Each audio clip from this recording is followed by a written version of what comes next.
Welcome to the Great Work of Your Life video series. I came to know our guest today through her inspiring book called Lessons Learned, Stories from Women Leaders in STEM, which is available on Amazon.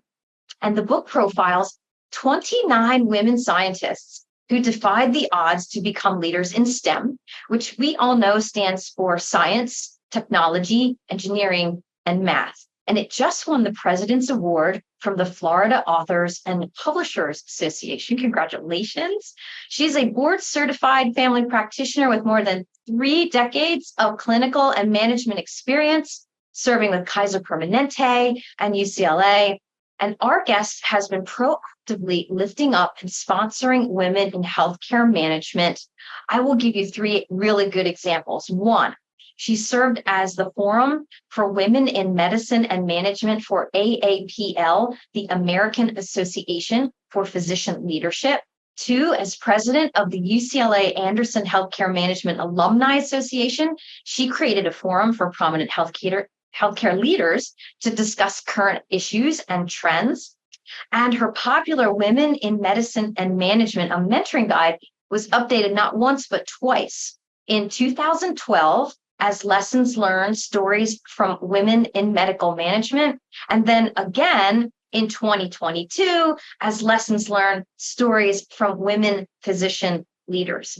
What I love about her backstory, get this, she has been married to her husband, Joel, for 52 years. 52! And they have done a lot together. Listen to this list.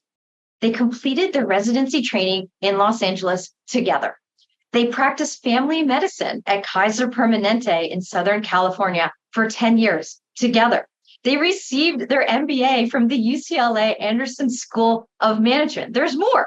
They taught medical students at UCLA. They published multiple clinical research papers. They launched a national medical management consulting and executive firm. Is that incredible?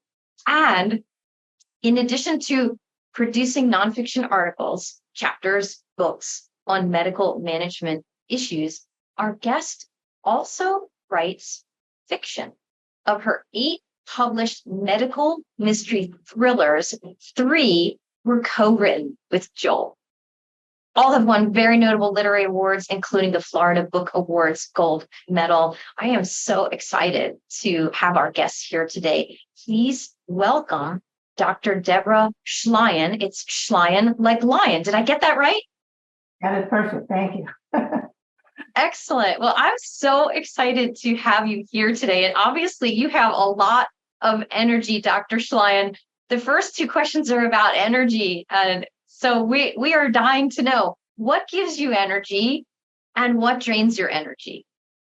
I think, I was thinking about this. I think the thing that really gives me energy is having projects that inspire me, that really have meaning. And of course, the last 3 years I've been spending writing 2 books that promote women, both in medicine. One is called Lessons Learned, Stories from Women Physician Leaders. And then this new one, which is Lessons Learned, Stories from Women Leaders in STEM. Both of them promoting women both in medicine and STEM fields. And so that was just such an exciting and project that I was really passionate about. But even as a physician, it wasn't just seeing patients one-on-one. It was working in the Kaiser Permanente is a group model. I don't know how much people know about it, but it's an integrated healthcare system. And what I loved about it and what attracted my husband and I to Kaiser, where we were partners, by the way, was that we were able to do outcomes research. So you had, actually there were 17, let's see, I can't remember, there were 8 hospitals and 1,700 physicians who were partners. And we had lots and lots of patients, so we were able to do research studies. We were the first group that really started doing screening for breast cancer way before it became, a recognized, something that we should be doing for all women. And then we also did the same thing for colon cancer, doing sigmoidoscopies before, that was a recommendation for preventive medicine. And then in terms of being at UCLA, it was doing projects with medical students. We started something called Student Health Advocates, which was really an exciting program. So we took pre-med students and we educated them about how to take care of, to triage patients in the dorms, for example. And I still get notes from some of them who are now physicians saying that was really a wonderful project for them that really inspired them to become physicians later in life. And then as a recruiter, it was working with both projects, working with both companies and with with the candidates. And so that was another project, kind of project that was inspiring for me. It gave me a lot of energy. And of course, in writing, as I said, even when it's fiction, it's taking something I'm passionate about and writing about it in a fictional sense. So yeah, so I would say projects that inspire me, give me energy. Yes, I heard that loud and clear. And they're multiple projects. So you teach, you write, you practice. You do quite a lot, Dr. Shlian. So if we had to dig in, could you tell us, what do you love the most about your work, and what do you like least? I love most about helping people. I really find that if I'm doing something that I feel has an endpoint where it's a win-win, then I'm happy about that, and getting respect from both colleagues and friends and candidates when it comes to doing recruiting companies and so on when I'm working with them. So that's the thing I like best. You asked me a question, what do I like least about my work? Yes. Yeah, most and least. I would say, in terms of writing right now, it's the marketing. I'm not very good at marketing my own books. I'm very good at promoting other people. I'm not as good at self-promotion. I find that a little bit more difficult. And I don't know why that is, but maybe you can help me with that one. Absolutely, 100%. Let's sell this book because it's excellent. I've read it. It's wonderful. Absolutely wonderful. It's really inspiring. The stories are breathtakingly inspiring. So I'm so glad that you took those 2 years to go ahead and publish the book. Speaking of publishing, you've done a lot. So you started down the path in terms of a practicing physician. You moved into teaching, you've done research, you write in medical management, you write fiction. When did you realize you knew, you just knew what the great work of your life would be? I always wanted to be a doctor since I was in grade school. My dad was a physician, and he was of old school. He did house calls. He was working always late at night. We almost never had dinner together before he got called to go out to see a patient. And I often went on house calls with him, and I saw how much respect he had as a physician. So even though he wasn't, didn't make a lot of money as a doctor in those days, but the respect that he got and the fact that, the field was so interesting that's the first thing that I wanted to do. But I also like to write. And so I talked to my father about it. He said, if you become a writer, you may not make a living, but if you become a physician, you can always make a living, and then you can always write. I'm not sure that advice was necessarily correct in the sense that writing fiction, for me anyway, when I sit down with a writing project, a fiction project, it takes a lot of my time. So I did more nonfiction writing early on, and I enjoyed that. I liked writing medical articles and doing research projects and so on. So I wrote, I sort of dabbled with writing early on in the 80s. Actually, my husband and I wrote our first novel. And then a few years later, we wrote a second one. At that point, the agent that we had said we should quit medicine and write full time. And I said, no way, I'm not going to do that. And so we put the writing aside for a while until we moved to Florida to take care of our parents. That was almost 25 years ago. And then we took up a project that we had thought about, which was Rabbit in the Moon, which is a international thriller. And believe it or not, my agent at the time had said, nobody's interested in China. Nobody would be interested in a story about China. So we had put it away. But that book won the book award for Florida. They won the gold medal for Florida book award in 2009, I think it was. So yeah. How exciting. Also available on Amazon, yes? So yes, they're all on Amazon. They're also on audiobooks. But I always wanted to be a physician. And so really everything I do is about medicine in a sense. And even the books that I write have medical themes. I noticed that is the thread that sort of runs through all of the paths that you have chosen, whether it's teaching, writing, practicing medicine, did you ever have doubts or what I call freak out moments about your path? All through school, I was told I grew up at the time when women were not given as many options as they have today. So I had counselors that said, women, you want to be a nurse or you want to be a teacher. I said, no, I want to be a physician. They didn't really help me. I had no mentors other than my dad was kind of a mentor, but he didn't push me to be a doctor either. And I didn't have any women role models. So in terms of, it wasn't so much a freak out. It was just having to do my own thing, basically say, I'm gonna, I'm just not going to, I'm gonna buck what they say and I'm gonna do it my way. And that's what I did. Yeah, brilliant.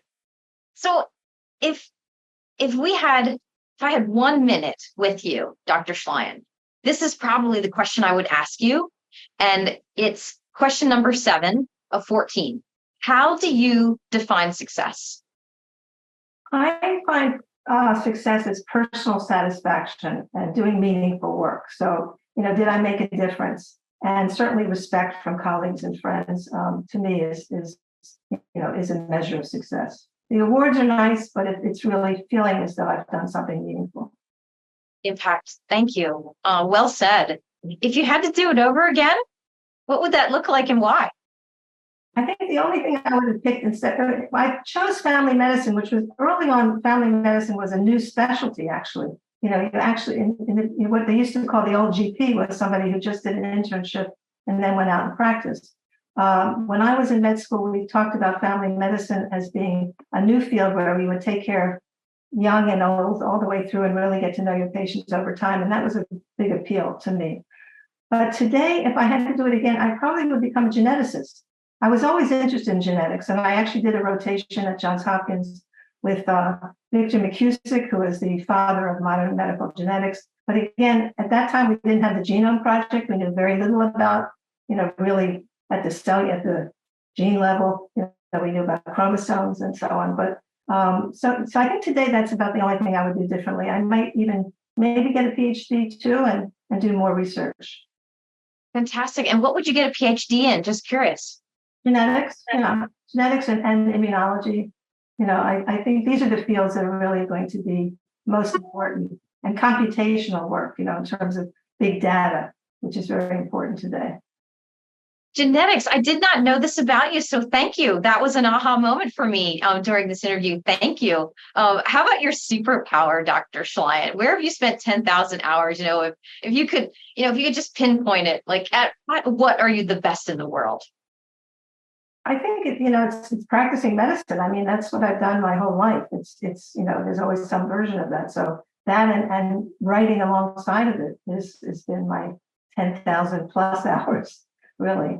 Even though now I've retired from practice, I still try to keep up, and I find everything that's new in medicine so fascinating. So yeah. Yes, and that's a thread I noticed too, since the day I met you, is that you are forward thinking. You are fascinated by issues, trends, forward thinking. I mean, even just saying that you wish you could have been a geneticist, back then. That's always being a kind of a futurist, if you will. Is there anything you wish you were better at? Oh, for sure. I wish I were better at marketing. That's about the only thing that I really feel I'm just, in business school, I got an A in the marketing test, but I'm really not a good marketer. So it's just, it has something to do with how I was brought up, I guess, that, not to promote yourself in the same way that I see a lot of people able to do. And you're not alone. And that's actually why I'm in the branding business, so that I can help others promote themselves from a place of purpose, being on purpose. What's their extraordinary why? Start there. When you start there, it becomes easy to self-promote because, why are you doing this? A lot of it that I see is you lifting up women. I mean, even in the discussion we had before we went live on recording, you were talking about how could you lift me up? There you go. You were just doing that. Which is admirable. Well, next question. Oh, go ahead. I'm sorry, Dr. Shlian. I think I'm very good at putting people together. I know people that work together well or that fit together well in organizations. So I get a kick out of putting those people together. That's been fun. So that's part of promoting others. Yeah. Excellent. The next two questions are my favorite, I have to admit. It's question number 11 of 14, and that is, what do you know about yourself to be absolutely true? I am honest. I'm reliable, dependable to not even to a fault. I would say, just if you ask me to do something, I will. You can depend on my getting it done, maybe even early. I tend to be always early and rather than on time. So that I would say that's probably it. Well said. How about the next question? What would people be surprised to know about you?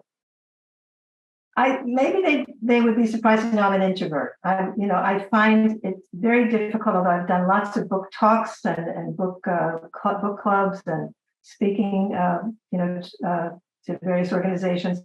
I find that more difficult than I wish I did.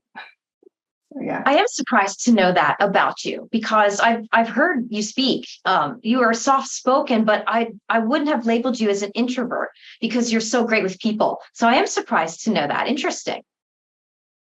I love people. I love being with people. It's not that. It's just when I have to. Again, I think that's part of self-promotion. I see that as a way of, and so that's difficult. Well, they say that public speaking is always.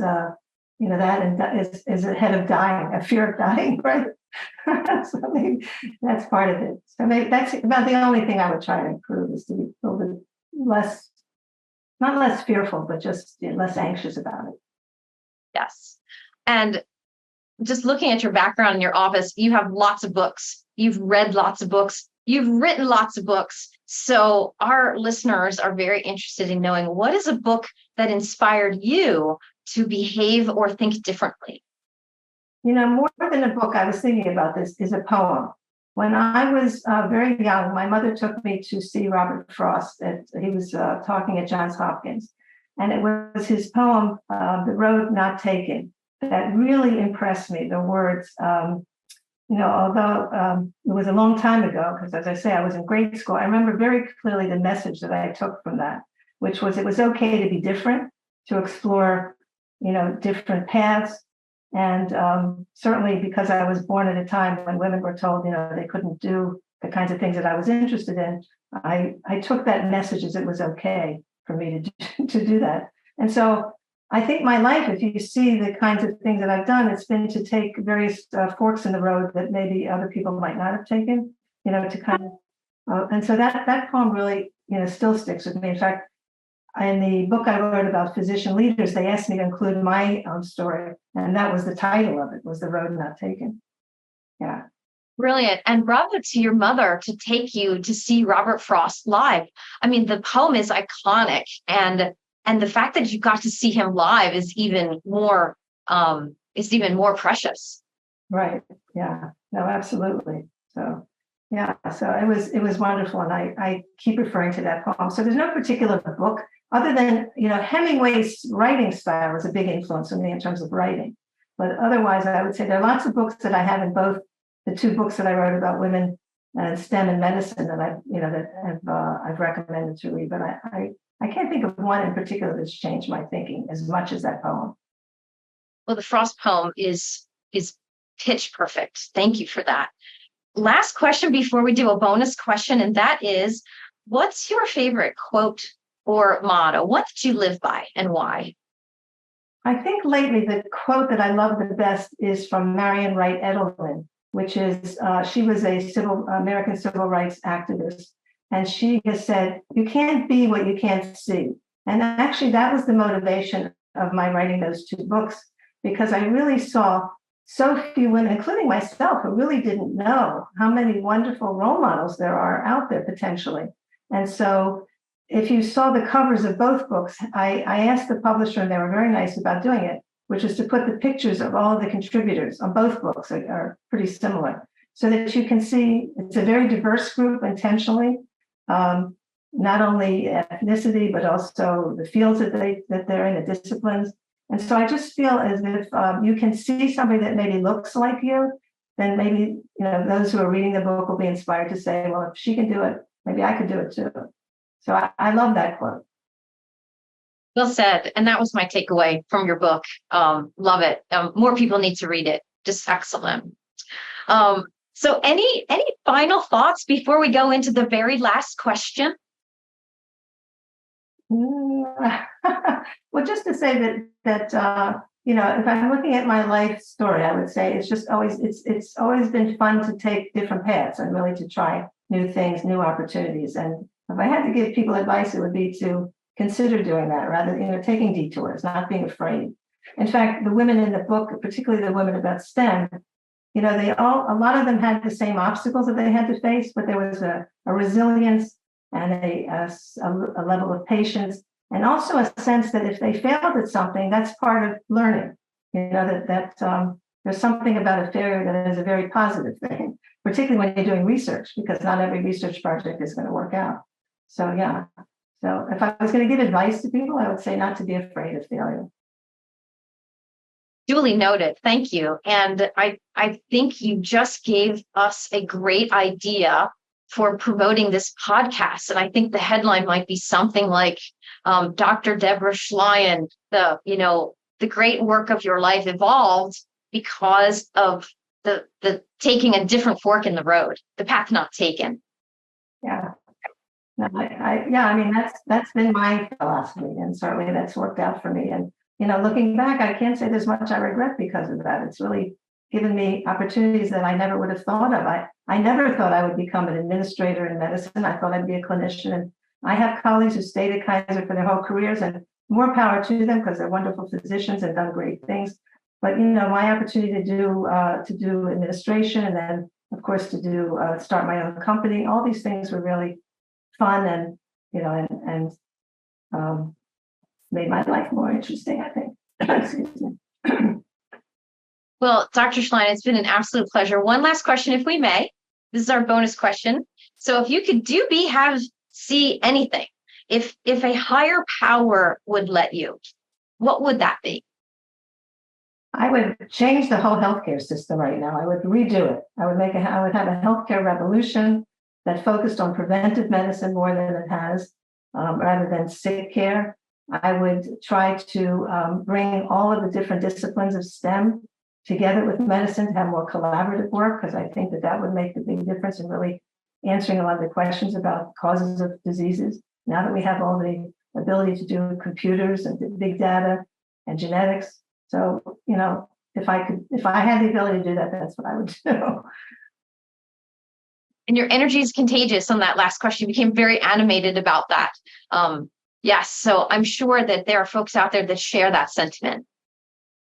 Yeah. No, I've actually been reading about a fellow named Leroy Hood. I've never heard of him before, but he is an MD, PhD, is in his 80s. And apparently that is what he's trying to do now, to really revolutionize medicine. Again, to focus, because that was always my interest with preventive medicine. That was why I went into primary care. You want to, find disease before it happens, right? To be able to keep people healthy. So, yeah.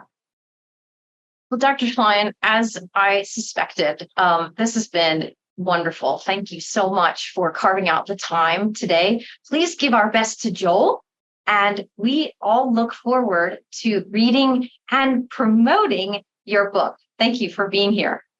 Thank you so much. This has been fun.